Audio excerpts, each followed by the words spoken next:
You may take your seats.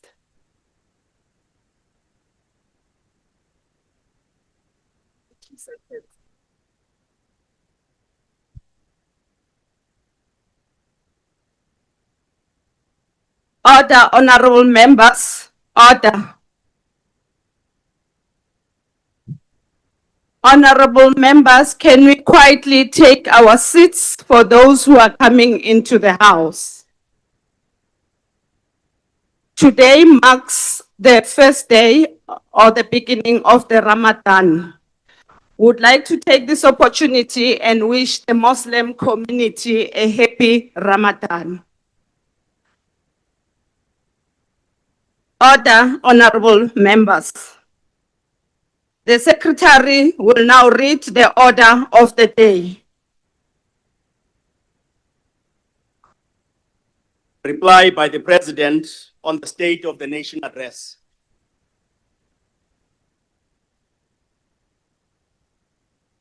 I now call the President to come and address the House.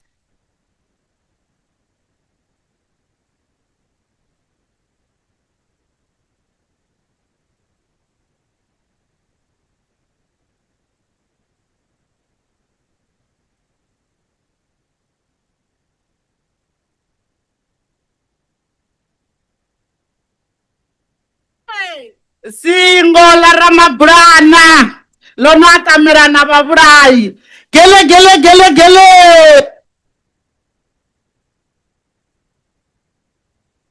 Madam Speaker,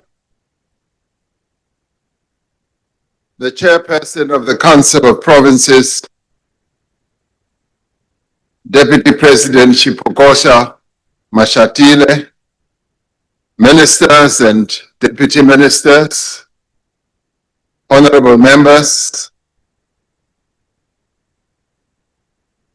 yesterday, former President Zuma was in the House, and I asked whether he's in the House today, but seems not. I wanted to extend my greetings to him.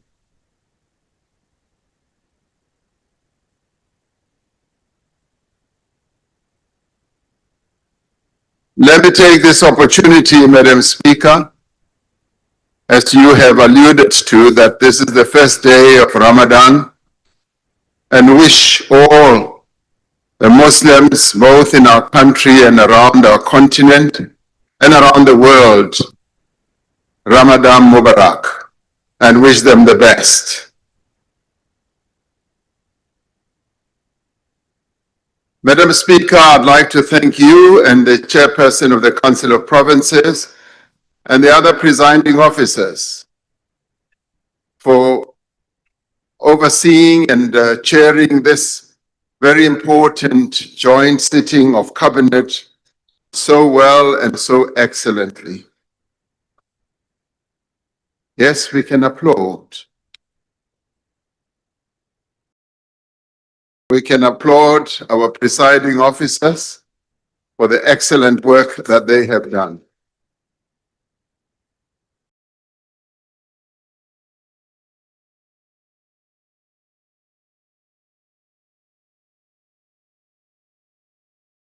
I want to welcome the participation of all members who participated in this debate and confirm that through their participation, whether it was negative participation or positive, that we are confirming that we are a nation of builders. We are a nation that does not run away from the problems that our country faces. We confront them. We do not lament and complain. We find solutions.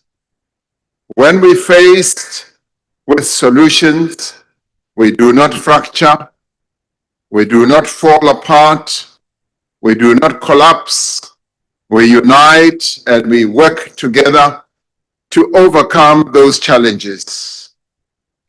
And so as we conclude this debate on the State of the Nation address, our shared commitment to our country and to our people must guide us in every action that we take in the year ahead. The State of the Nation address is about building a stronger South Africa. It is about rising to the challenges that we face in our own country and around the world, and emerging more prosperous, more secure, and more resilient. There can be no doubt that we have made progress. Even those that deny that we have made progress know that we have made progress. Over 30 years, we have fundamentally improved the lives of South Africans. Over the last 8 years, our country faced some of the most intractable and difficult challenges. But working together, we have undertaken a program of institutional renewal by stabilizing what was weakened through state capture, restoring integrity and accountability, and rebuilding the capacity of the state to serve the people of South Africa. We have overcome a global pandemic that led to the worst decline in our economy, where our GDP contracted, perhaps for the first time, by 6%. We stood firm in the face of an attempted insurrection that was aimed at destabilizing our democracy. We rebuilt in the wake of a catastrophic flooding that engulfed 3 provinces and brought to an end more than 15 years of load shedding. Now, through effective macroeconomic management, we have been able to tackle an unsustainable debt burden where we ended up spending more service costs on our debt than we spent on health and education. To deal with all these challenges, we've had to rebuild the capacity of the state, but also embark on major reforms, whilst at the same time addressing the immediate challenges that our people are facing. All these efforts have been aimed at improving the lives of our people and to create a conducive environment for our economy to grow. Make no mistake, along the way, we made errors. There have been missteps. We've made mistakes. But on a continuous basis, we have sought to do work that will advance the interests of South Africans. And over the last year, we have seen promising signs of recovery. Whether people like it or not, it has been there. Whether people think it's an illusion, it has been there. Whether people think we've turned the corner or not, they are blind because we are turning the corner. That is where we are. We see this, yes, in steps that we are taking to reduce unemployment and accelerate growth. We see the signs of recovery in improved public finances, in lower inflation, and growing business and consumer confidence. Although the progress is modest, much more modest than what I would want, the momentum of change, however, is building. Our task now is to sustain this momentum, to protect and build on the progress that we have made and are continuing to make, and to ensure that this progress results in tangible improvement in the life of every South African. Improved economic indicators may seem distant and abstract, but they have a real impact on our lives. lower borrowing costs for the state frees up resources for health and education. It frees up resources for police and for better services. Reduce public debt enables us and enables the private sector to invest more of its capital in expanding production and in employing more people. A lower inflation rate reduces the cost of living for our people, enabling families to pay for food and basic services at a lower price. And a declining unemployment rate means an income for more families and hope for more young and middle-aged South Africans. And yet, as we have heard in this debate, we still have a long way to go, admittedly so. More than 10 million South Africans are estimated to live below the food poverty line. More than 11 million people are unemployed. We admit that. These are not simple statistics.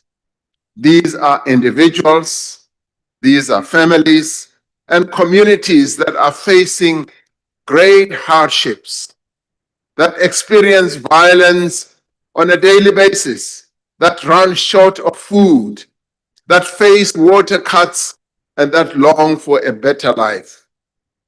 We can stand on the sidelines and lament, as some have done in this debate, and throw insults, or we can roll up our sleeves and work together to change this reality, to build a stronger economy that benefits all South Africans, and to build a more equal society in which all South Africans have a place in their own country and in the sun. The State of the Nation address outlined the steps that we are taking as the government of national unity, working together with all social partners and all sections of society to achieve these objectives. We are determined to reach every person in this effort, and in that regard, we are determined to leave no one behind. Through the measures that we are taking, we are improving the lives of young people in our society. And through the Child Support Grant, for instance, which reaches easily 13 million children, we are protecting millions of children from the worst effects of poverty. Through the free primary health care for pregnant women and children under 6, we are improving the health of children. This program, inaugurated by our first democratically elected President Nelson Mandela, continues and persists and shall not be ended because it is of benefit to our people. We are directing more resources to early childhood development. We have increased the subsidy for early childhood development and made grade R compulsory for all children, establishing a solid base for their entry into the education system. And we are focusing on strengthening literacy and numeracy in foundation phase. We have admitted that this is a process or a program we should have started right at the dawn of democracy. We are late and we have lost a lot of time. But as they say in the classics, better late than never. We are doing it now. And now through the measures that we are putting in place to end child stunting, we will improve the developmental outcomes and the life prospects of millions of children in our country. These measures will fundamentally change the prospect of an entire generation of children and each generation that will follow thereafter. On none of these issues is government working alone. We are working with social partners, service providers, non-governmental organizations that are committed to the development of our country, parents and communities. At this moment, more than 3.5 million people between ages 15 and 24 are not in education, are not in employment and training. We are working together to change that. In addition to the steady increase in the matric pass rate, which all of us are proud of, more and more learners from schools in poor communities are passing and achieving unbelievable university exemptions, something that many of us never thought could happen easily, as they were educated in some of the worst schools from an infrastructure point of view, from a distant point of view, from resources deep in the rural areas of our country. Gems, real, absolute wonderful gems are coming out. The bright children of this country are emerging. And more students from poor backgrounds are being supported to attend universities and colleges. In the 5 years from 2019 and 2024, funding from NSFAS nearly doubled from 27 billion to 54 billion rand. What we make available for children from poor families, families who would never have afforded to take their children to college or to university. Now we are undertaking a fundamental overhaul of our skills development system by embracing the dual skills development model that has served other countries that have and that have reduced their unemployment levels. This will produce the skills that our economy needs and enable more and more young people to find meaningful and lasting work and become professionals, become architects, become engineers, become technicians and artisans. We know that it will take many years for the economy to grow enough to create enough jobs for all those who are looking for work. That is why we introduced initiatives like the Presidential Employment Stimulus. Presidential because it brings together the work of all other departments, coordinates at the center of government, and gets every department to participate, to make a contribution, yes, from their budgets, to make this work program or work initiative possible, which at the moment has created more than 2.5 million work and livelihood opportunities.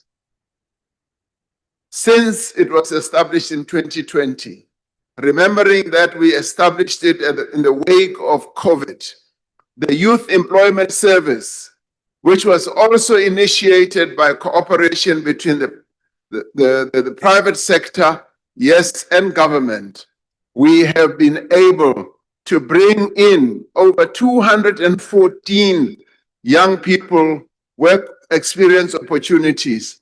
And this is a number that is growing. They are getting into industries such as manufacturing, renewable energy, tourism, logistics, finance, and the digital economy. And as I go around, I often meet young people who say, Mr. President, I am part of the YES graduates. I got in and I now have a full-time job. And thank you very much to South Africa, they say. Over 5.7 million young people are now registered on the SA Youth platform. To date, over 2 million earning opportunities have been secured by the young people who participate on this platform. Now, many young people in our country now know that there is this platform and they fly to their CVs. They flight whatever experience they have on this platform, and employers pile in and identify those that they would want to employ. It is a live program, and it is a unique program, possibly in the world, that many countries are learning from. These opportunities provide more than an income. They provide young people with skills and experience while also contributing to social development. Now, these opportunities are making a real difference in the lives of millions of young people. And of course, we would like it to grow to encompass many more young people, and they keep flocking in, flighting their CVs on this system. And they are helping to prepare them for a better future. Yet we know that will make the greatest difference in people's lives are jobs and real livelihood opportunities. What will make the greatest difference is accelerated economic growth. A growing economy means expanding the opportunities for all, and it also means hope. We have not experienced the excitement of the promise of rapid growth for almost 20 years as a country, but we are on the cusp of achieving it now. We are focused on rebuilding the economy and driving investment. We should not underestimate the scale of the task that lies ahead, nor diminish the progress that we have made. For our economy to grow, we are steadily addressing the various impediments that have been identified as holding our economy back. Load shedding was one of those that held our economy back, was debilitating our economy, lowering production, raising costs, and deterring investments. Now, where are we? We have effectively ended load shedding, and investments are now flowing in. We have stopped load shedding. We have stopped unreliable power that has raised costs, that stops production and deters investment. Wherever I went in the world and other places, they kept talking about energy. Improve the energy supply in your country, we will come and invest. That is precisely what we did, and that is precisely what we are doing. Overburdened infrastructure and inefficiency at our ports and on our rail lines have for years been reducing our competitiveness and harming our export industries. We are improving operational performance through investment, increased capacity, and far-reaching reforms, through which we are even crowding in partners on a concessionary basis to bring in their money so that we can improve our network industries. We are addressing the skills mismatch between what young people have and what our economy needs through an overhaul of the education and training system. To respond to low levels of investment and policy uncertainty, we are strengthening policy formulation and reducing regulatory burdens. Ministers during their budget votes will outline precisely some of the active steps that we are taking to reduce regulatory burdens that many of our business people raise with us.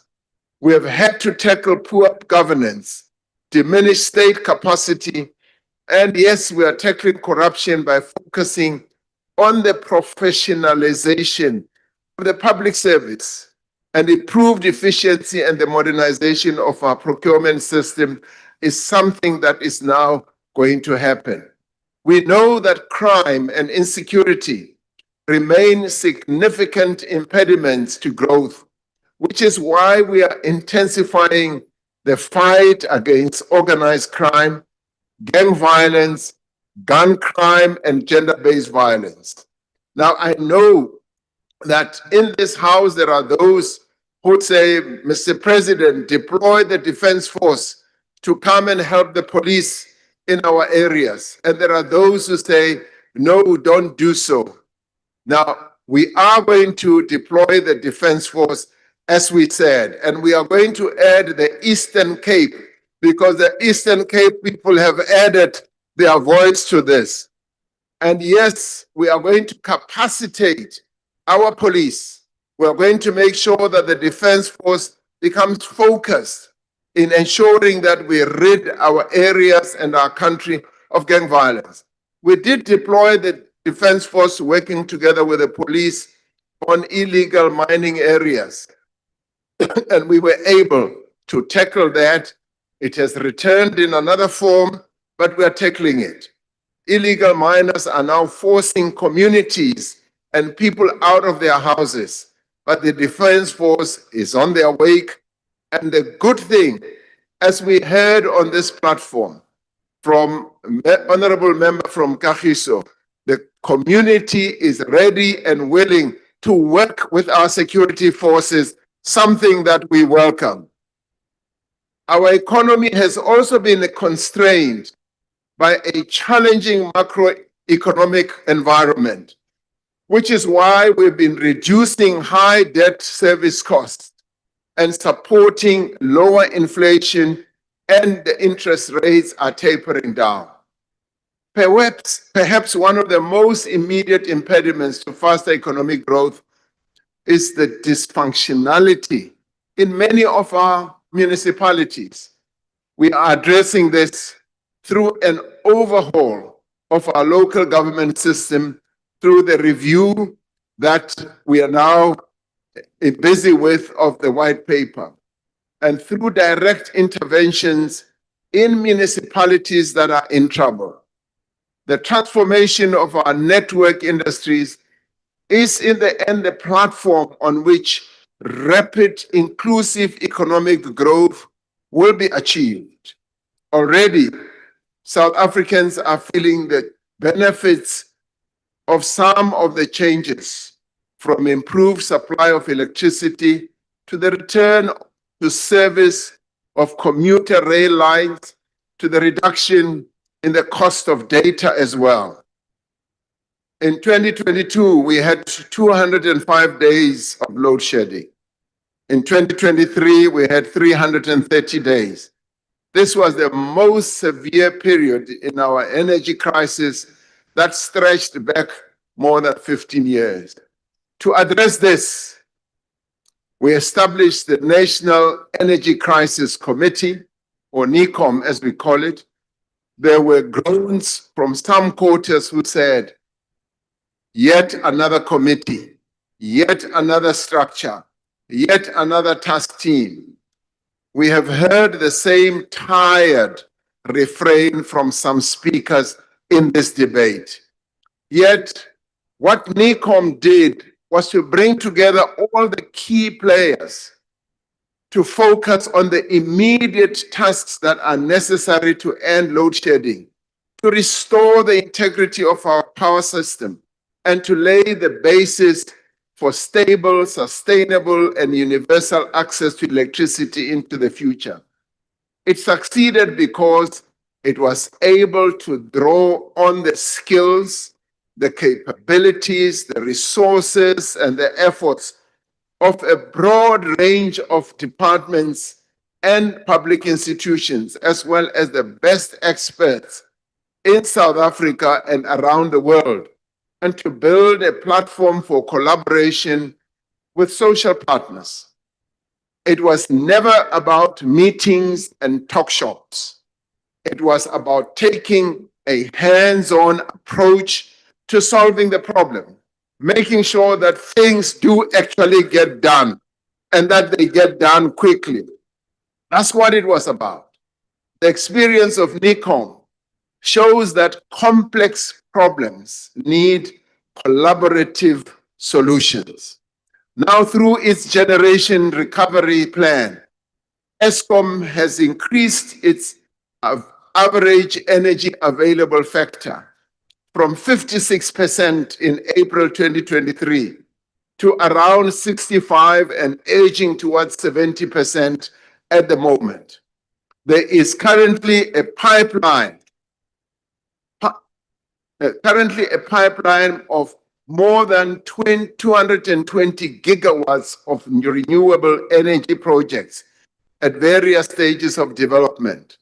Now you can ask Minister Ramaphosa how we measure those gigawatts, and he explains it so well in neutrons and electrons and all that. So spend time with him because he will explain all that to you if it is Latin to you. Now, ensuring that we have a transmission line that is going to sustain all these neutrons that are going to be uplifted onto our grid. For an economy that has long been held back by energy constraints, these developments are potentially transformative for homes that have suffered years of electricity supply interruptions. The end of load shedding is a relief. I saw what a relief it was one day when I was at Hout Bay on the quay, on the harbor, and a young man of 5 years came to me and said, "Mr. President, please give us electricity. I want to play on my PlayStation." And then I knew what all this meant, because that is what we needed to do. Now, this is good for business. It is good for the removal of obstacle to growth. Now, the next phase of our energy transformation is the establishment, yes, and the restructuring of the state-owned enterprise, which is Eskom. The establishment of Eskom to generate electricity with others, for the transmission entity, and for distribution. Now, this is a complex process, and one of the most important reforms our country will ever face. It requires detailed technical work and a strong coordination across different entities. This is why I have said that this work will be done through NCOP, in which participates the Minister of Electricity and Energy, the Minister of Finance, the Presidency, and all the officials, as well as those who have been giving us support and assistance. And as I said, the work they have to do is going to have to deal with the assets of Eskom and how we are going to deal with the transmission entity and all that. I have no doubt whatsoever that all this work will culminate in a solution which will be put before me so that Cabinet can then take a decision going forward. Now, the value of establishing these types of structures is to enhance intergovernmental cooperation, as well as breaking down the silos that have often given rise in government. Drawing on our experience in energy and what we have established as the National Logistics Crisis Committee, we believe that we will be able to make great progress. And thanks to the work of the NLCC, as we call it, we have seen a real turnaround in the performance of our freight lines and ports. The volume of goods transported by rail is increasing year on year, and the efficiency of our port terminals has improved. Collaboration between Transnet and the private sector has, for example, seen a 50% reduction in security incidents where people were stealing copper cables on our pole line to Richards Bay. The total length of cable stolen has been reduced from 180 kilometers of stolen cable in 2024 to just 58 or 59 kilometers. and we want to see that reduced even more and that criminality to come to an end. The reform of our logistics system is well underway through strong collaboration between the Department of Transport, the Presidency, and the National Treasury as well. This year will be a watershed moment for our logistics reform as private rail companies begin to operate our freight rail network on a concessionary basis, and for private sector participation to initiate port and rail infrastructure. In undertaking these far-reaching changes, we are essentially strengthening the state, and we are rebuilding our state-owned enterprises. We are mobilizing investment on a massive scale from a range of public and private sources into electricity generation and transmission, into our ports and rail, and into our water infrastructure. We are mobilizing new skills, new capabilities, and new technologies. But let me be clear, we are retaining the public ownership. For those who believe that we are privatizing, all we are doing is to bring in strategic partners, which we have done in the past. Private train operators will carry freight on rail lines that are owned by the state. Private electricity producer will provide electricity to consumers across a transmission grid that is owned by the state. Through these changes, we are strengthening the financial position and the operational performance of entities like Eskom, Transnet, and PRASA.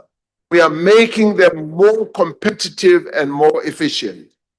We will now apply the successful method that we have used in energy and logistics to other urgent challenges that confront our country today.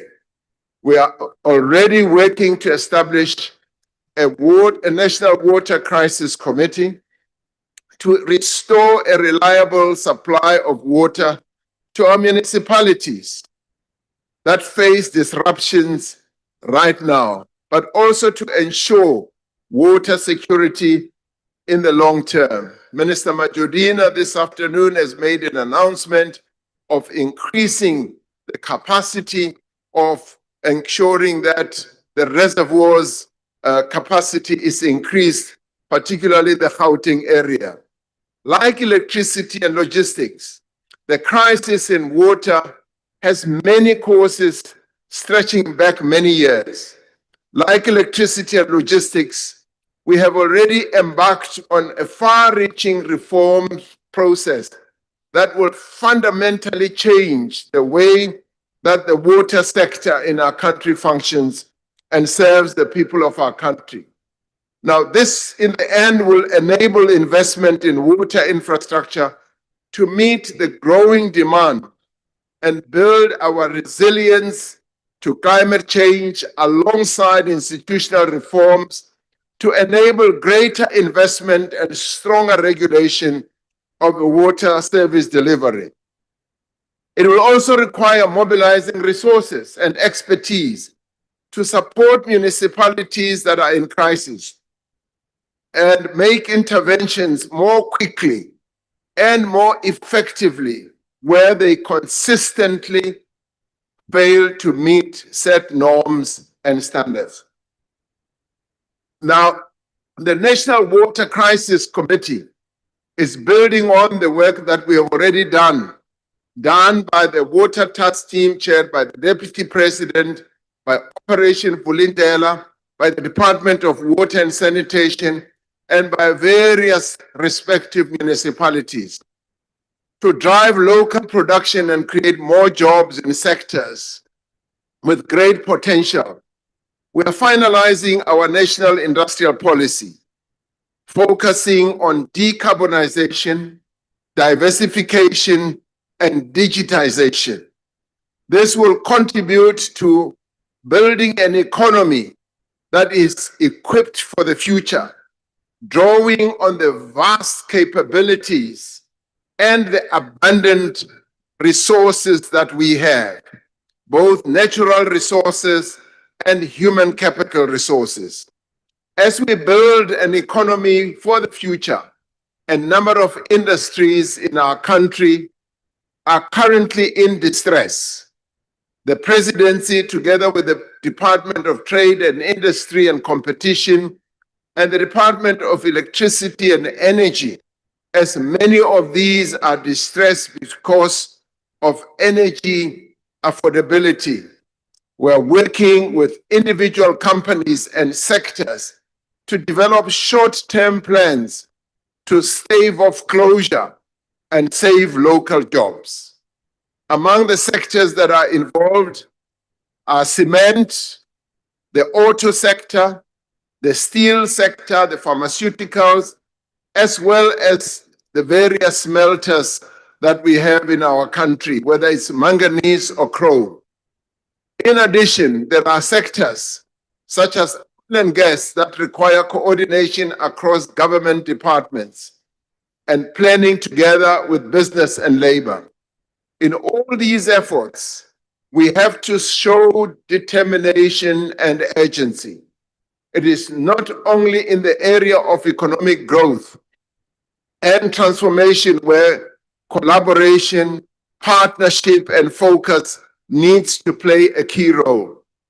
We are also establishing a dedicated initiative to oversee the reform of the criminal justice system, leaning on the successful model of Operation Vulindlela. This initiative will be led by the best experts that our country has to offer. It will work closely with the South African Police Service, the National Prosecuting Authority, the Special Investigating Unit, and other law enforcement agencies to drive a comprehensive reform program.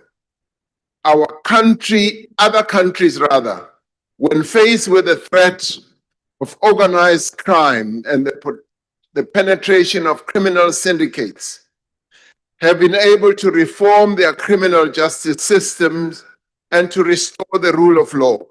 That is precisely that we are also going to focus on. We have the resources and ability to do so. We will not allow criminals and criminal syndicates and gangs to prevail. We are going to go after them and we will deal with them. One of the most important developments in recent years has been the mobilization of society to end violence that men perpetrate against women.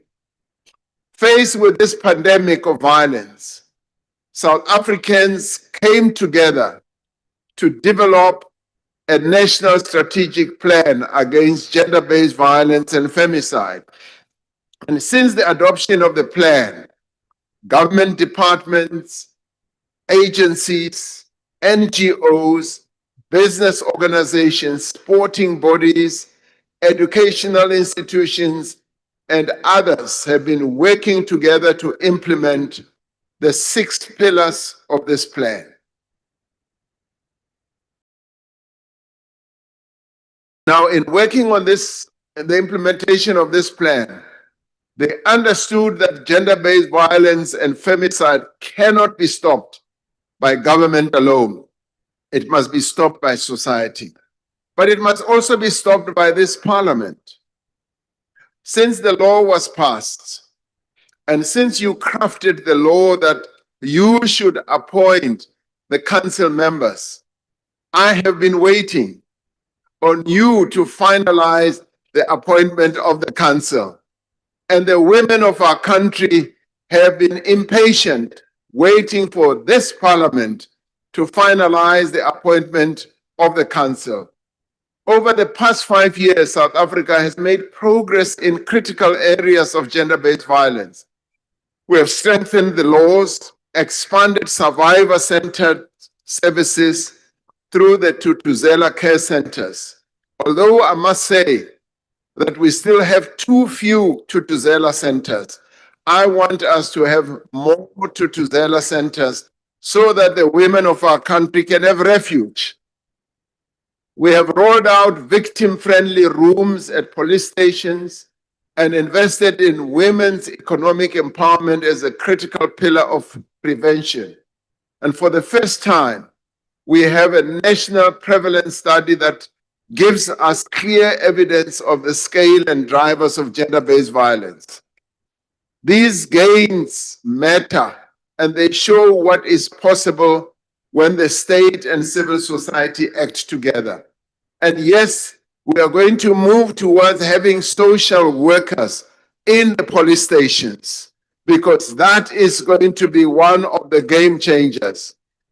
The classification of gender-based violence and femicide as a national disaster enables all spheres of government to act with greater speed, reduces the fragmentation of effort, and establishes a clear command, coordination, and accountability framework. It gives both government and broader society far greater capacity and impetus to implement the measures that I outlined in the State of the Nation address. Now, these measures include the mobilization of all sectors of society to challenge harmful attitudes and practices. We are continuing the extensive work already underway to promote women's economic empowerment, strengthening our law enforcement and scale-up survivor center support. The premiers who spoke during the debate highlighted the progress that is being made across the country in strengthening local economies, improving service delivery, and investing in the future. I was very pleased to hear the articulation by our premiers of the work that they are doing, showing that South Africa is a unitary state and provinces are taking the lead in a number of areas in infrastructure investment, from the resuscitation of the Pilanesberg Airport in Northwest to the rehabilitation of roads and bridges in KwaZulu-Natal. Then there is the innovative partnership between Limpopo Provincial Government and mining companies to mobilize funding for the construction and maintenance of local roads. Provinces like the Free State are investing in education, refurbishing and maintaining ECD centers, building new schools and hostels, ensuring that all learners from poor communities attend no-fee schools and are part of the school nutrition program. Mpumalanga has launched the e-learning program, Ubuhle Bezulu, which is designed to bridge the digital divide through the use of smart devices.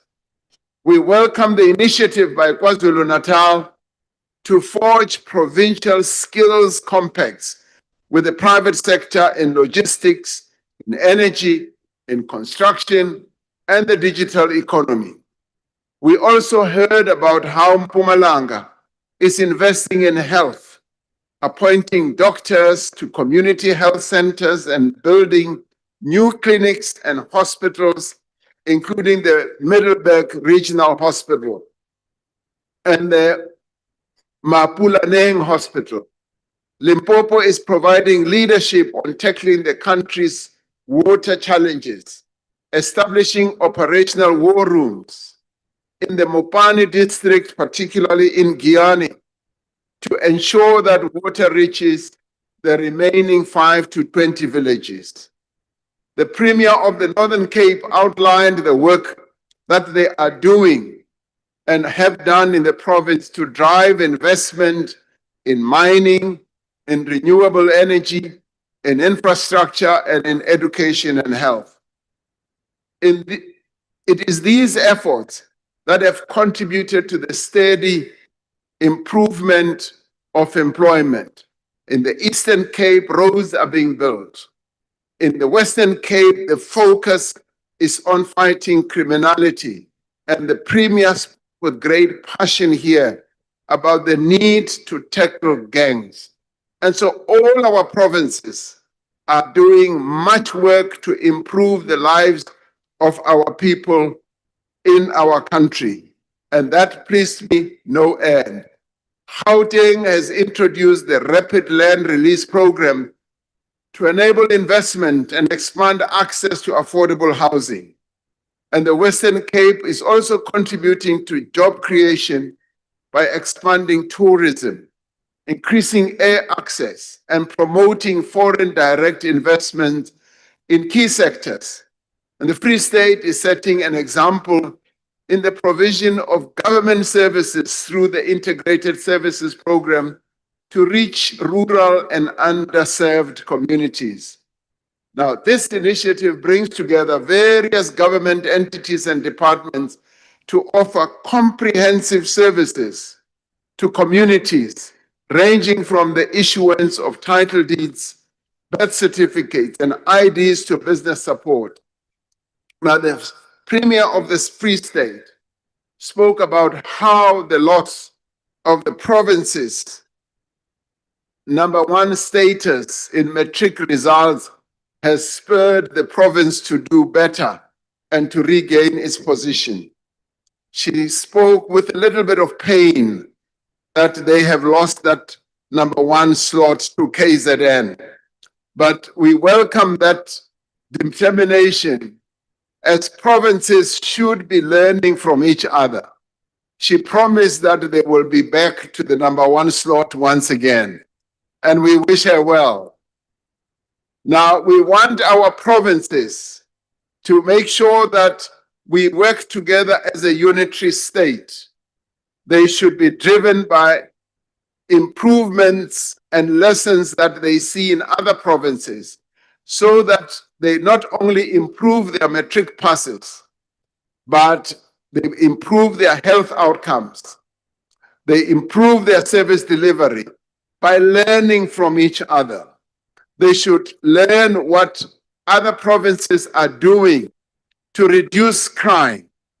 They should also learn from each other on infrastructure development and maintenance and many other areas, because healthy competition encourages innovation and improves efficiency, accountability, and transparency.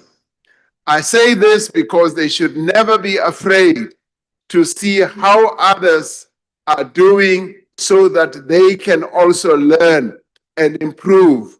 So in the end, you can correctly say KZN learned what Free State has been doing for years, and they improved their education outcomes.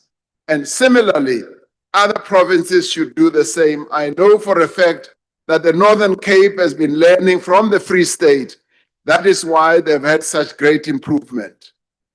We have seen the value of government working together as they do so through the district development model. The DDM seeks to eliminate silos between government departments and the 3 spheres of government.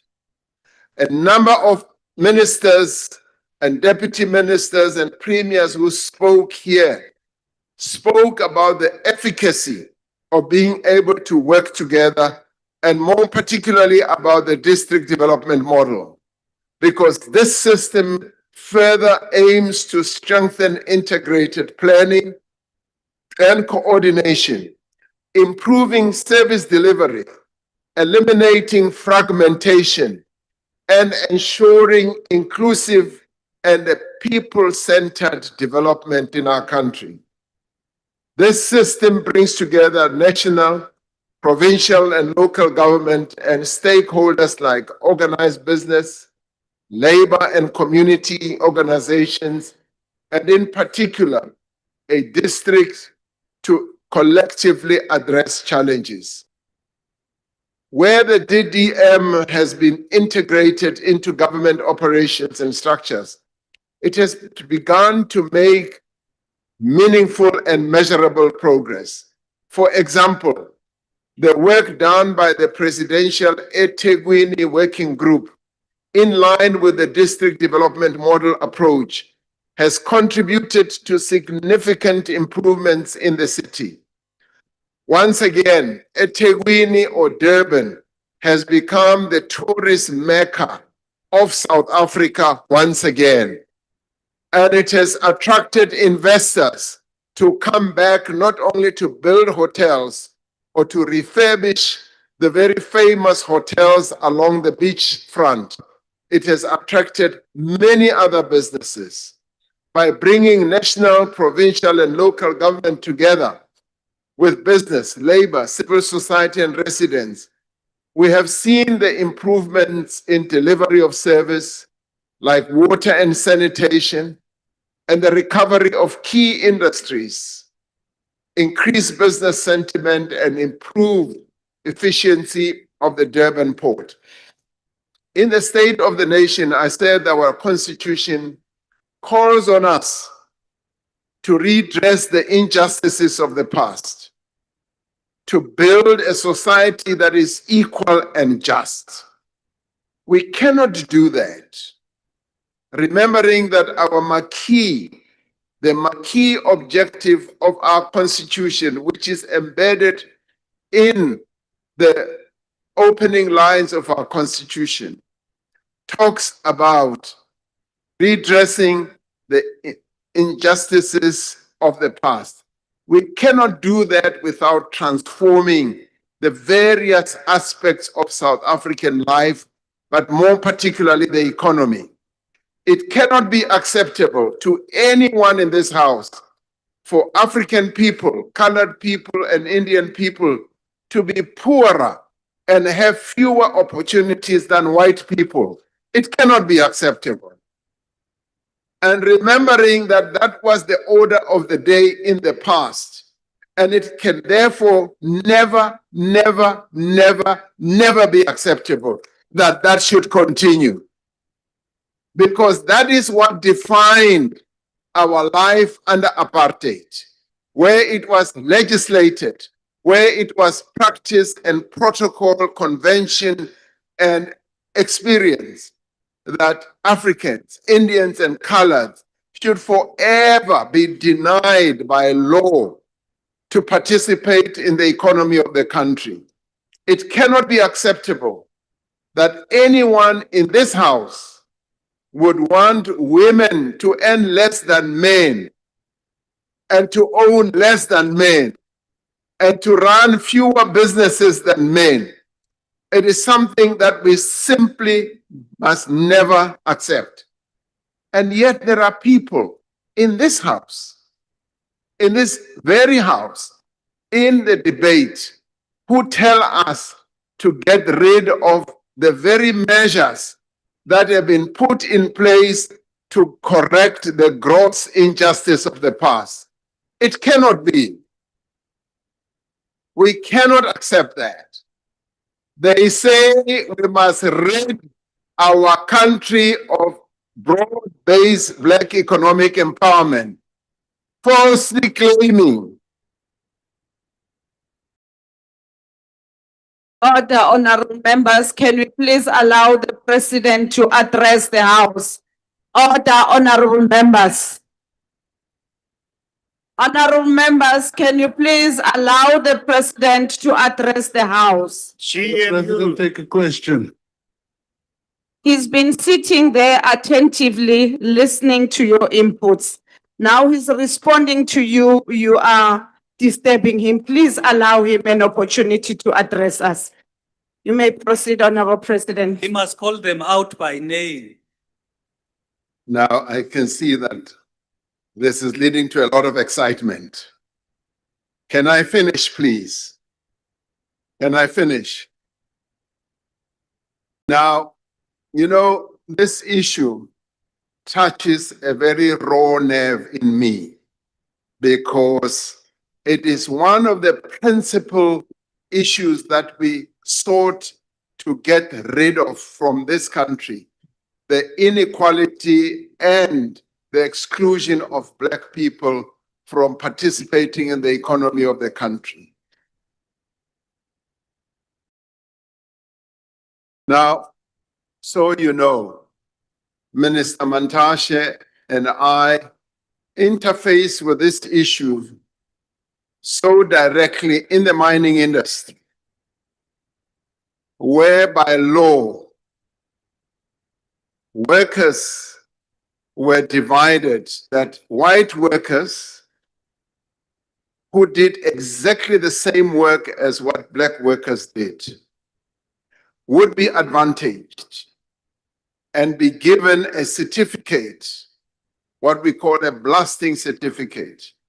And black workers were refused, were denied to get a blasting certificate by law. And the white workers get 10 times, if not more, money than black workers. And that was simply the disempowerment of black workers. And it is for this reason that it touches a raw nerve with people like me. And yet, the progress we have made since the introduction of the laws that we have put in place is undeniable. We have seen real changes in ownership patterns, and we still need to see more, including businesses that are owned by women. We have seen changes in management control. We need to see more. We've seen enterprise development and skills development.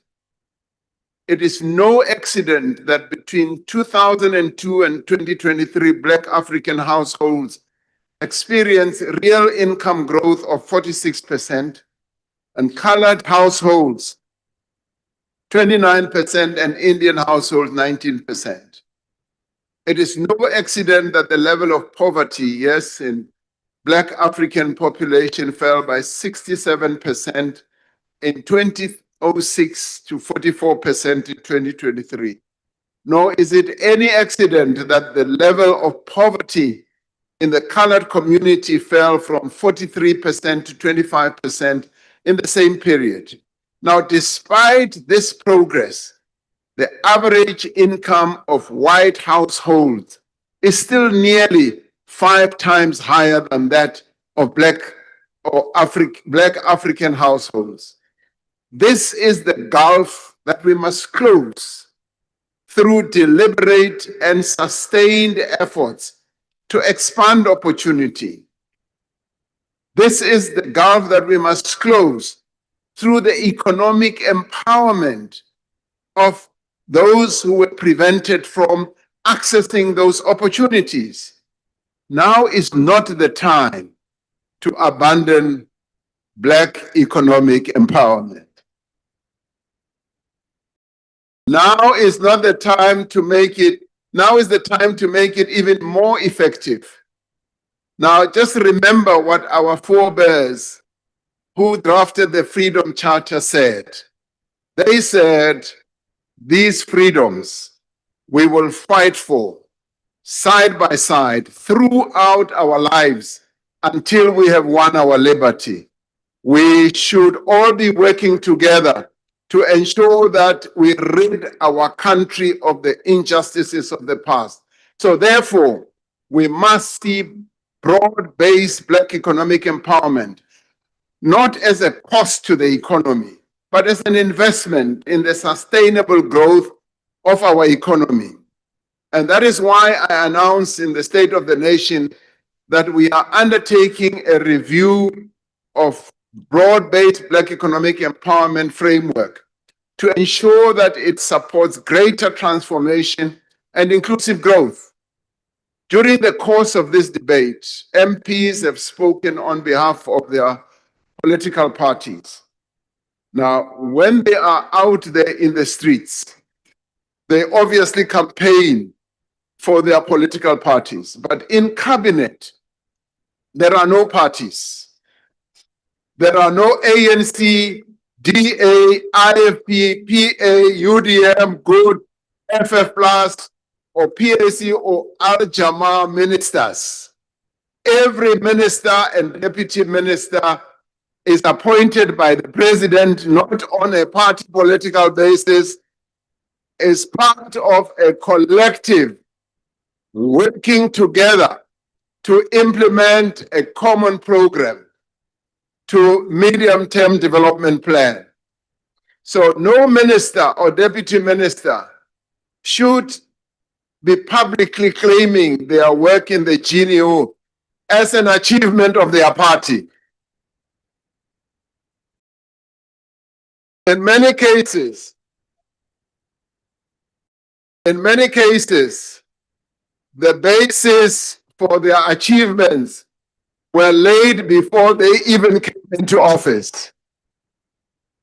And in many cases, the work that we realize that will also realize the objectives will be the work that we do together. Our successes and our achievements are the achievements of a collective. By the same measure, we are collectively responsible for our mistakes and our shortcomings. It is our commitment to the principle of partnership and shared responsibility that has made this government of national unity to work, and that will stand us in good stead for the work ahead. We are undertaking the various tasks that we've been given by our people in a global environment that is uncertain, unstable, and that is rapidly changing. During our presidency of the G20, we set out our clear vision and program for a better, more inclusive and peaceful and more equal world. Most of the G20 countries overwhelmingly aligned themselves with the vision that South Africa put on the table. It is a vision that is shared by most members of the United Nations, BRICS nations, and the non-aligned movement. We will continue to work with like-minded countries and on all available international platforms to advance that vision and to implement that program. The African continent remains the center of our foreign policy. South Africa is now the chair of SADC for the next 2 years, and we will use that position to promote peace, integration, and economic development in our region. We have also been elected to the AU Peace and Security Council. In this capacity, we will be working with other countries to promote peace efforts on the continent. At the AU Summit in Addis Ababa this past weekend, we chaired the ad hoc high-level committee on South Sudan, known as the C5, which is working to stabilize the situation in South Sudan, ensuring that elections take place and that a sustainable resolution to the conflict in that country is achieved. Now, the Deputy President, Paul Mashatile, has been my envoy in making sure that South Africa continues to be involved and to lead the process of stabilizing that country. We do this because a better Africa and a better world are in our national interest. At the same time, we are having to adapt very quickly to changing circumstances. We cannot rely on the goodwill and fine sentiments of those who pronounce them on world platform. That is why we're being more assertive in our trade policy, seeking out new markets and reaching trade agreements that support our growth and job creation efforts. We are intensifying our efforts to mobilize investments into our country and find investment opportunities for our businesses abroad. This relies on a stronger, more capable state. Our foreign missions must be focused on driving trade and investment. The Deputy President and myself and ministers will continue to scour various countries in the world, opening markets and reaching agreements. We are working to ensure that our departments, from DTIC to agriculture, to mineral resources, to tourism, are aligned around a common trade strategy. Amid the global turmoil, We have set a clear path to advance the interests of our country and its people, and we must now pursue that path with even greater focus and vigor. 30 years ago, South Africans came together to craft a constitution that has been dubbed as one of the very best constitutions in the world, which defines the values and the principles of our democracy.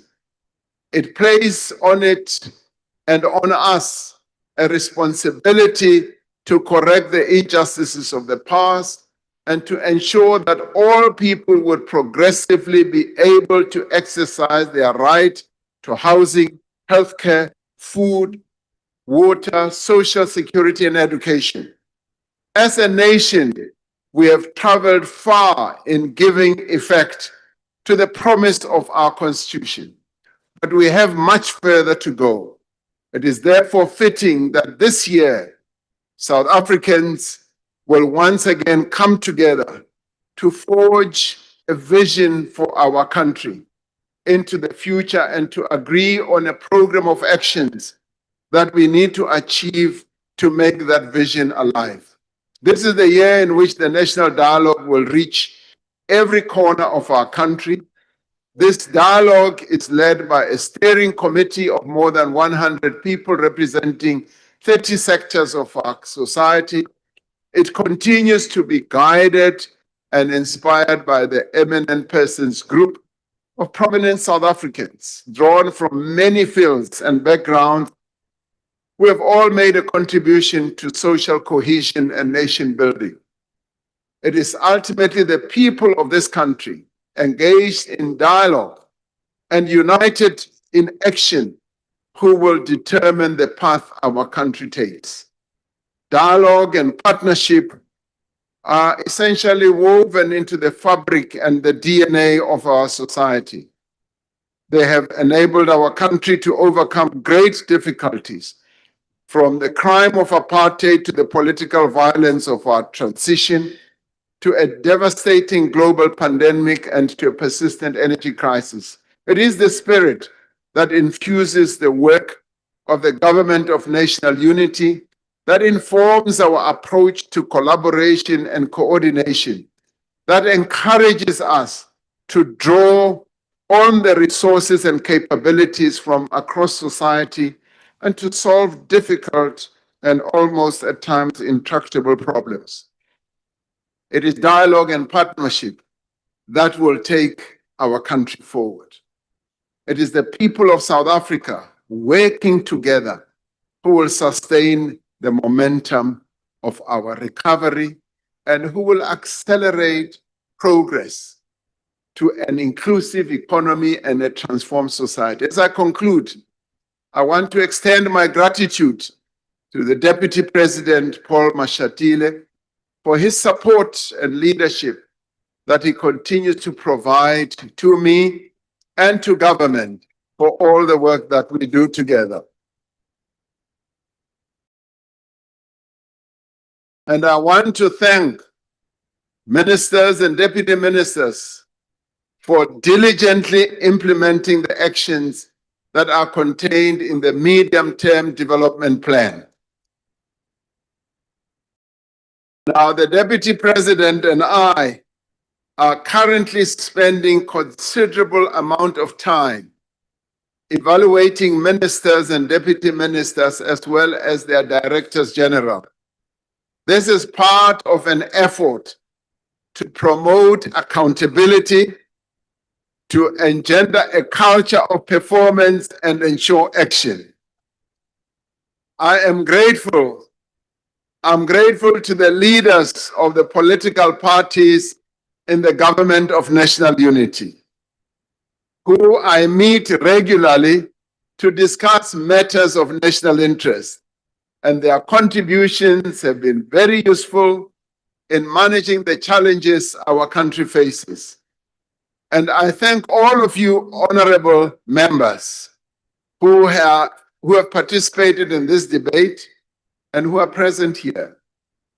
As the elected representatives of the people of South Africa, we have much to do. Now is the time for action, for greater effort, and for faster progress. Together and in unity, we can do it. Last year, I spoke about the imagery of weaver birds that work together to build their nest. Today, I want to end by using another imagery of beavers who work together to build their own nest, but they do much more than that. Beavers are like a team of engineers. They work together to fell branches, pack mud houses, to raise dams and lodges, and create a safe neighborhood of deep water around their home. Beavers are a reminder that real building is rarely a solo act. And think of a river that runs too fast, that is too exposed, too uncertain. One beaver cannot change it, but a community of beavers can do so. They don't wait for perfect conditions. They start with what's in reach. One drags a branch, another places it, others pack mud and strengthen the weak points. Bit by bit, they raise a wall, they raise a dam and shape a lodge, not as a monument, but as a home. And what does that teamwork create? Not just a structure, but a safer environment, calmer water, protection from danger, space for life to grow. Their work turns risk into refuge. It doesn't happen through noise or ego. It happens through coordination, consistency, a shared purpose, and cooperation. That's what working together looks like, and that's how it should be. We don't all have the same role, but every role matters. Some people plan, some people lift, some people reinforce, some people spot the leaks early and fix them before they become disasters. When we build like that, patiently, practically, together, we don't just complete a project, we complete and create a neighborhood. We create a nation, a place where others can thrive because we choose to cooperate and to work together. So let's build like beavers, with urgency, with unity, and with the quiet determination to make something strong, strong enough to hold, something that lasts and something that shelters more than just ourselves. Let us be the real builders, honorable members. Let us be the real builders of South Africa, working together, like we are in the government of national unity. Thank you very much.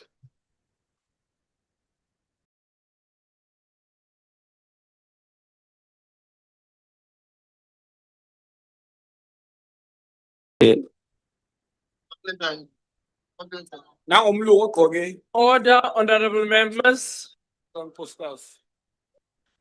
On behalf of myself and the National Council of Provinces, we would like to thank the President for responding to the debate, but also thank honorable members for your participation during the 2 days and even today.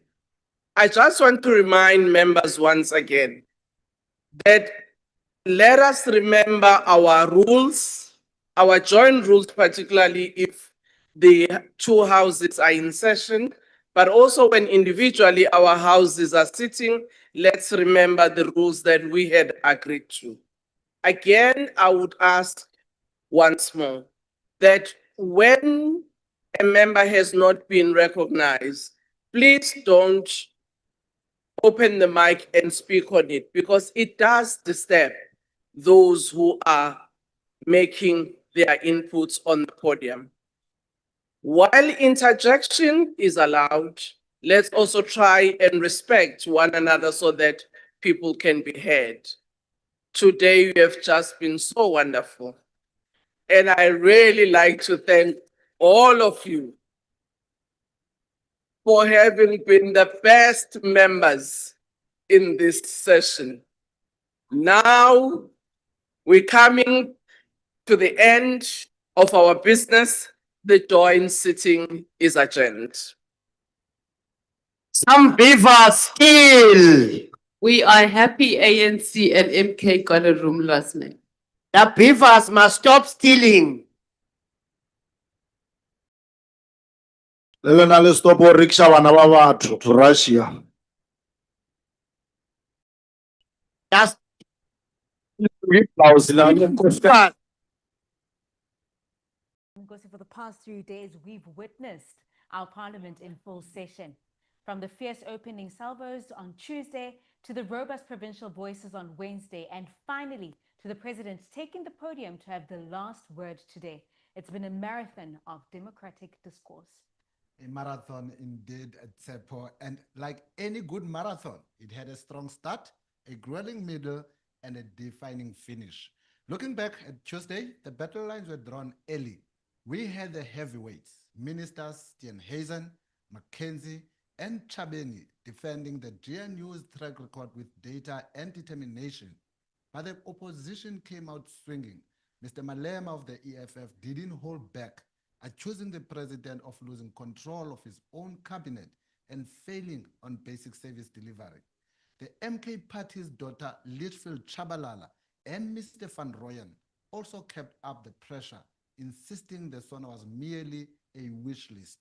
It was a fiery start, but by Wednesday, the conversation shifted to the heart of the country, the provinces. We heard directly from premiers of Mpumalanga, Limpopo, the Northern Cape, and the Western Cape. They brought the boardroom table of the National Assembly to dusty roads and bustling towns of their regions. The Minister of Transport kept us focused on infrastructure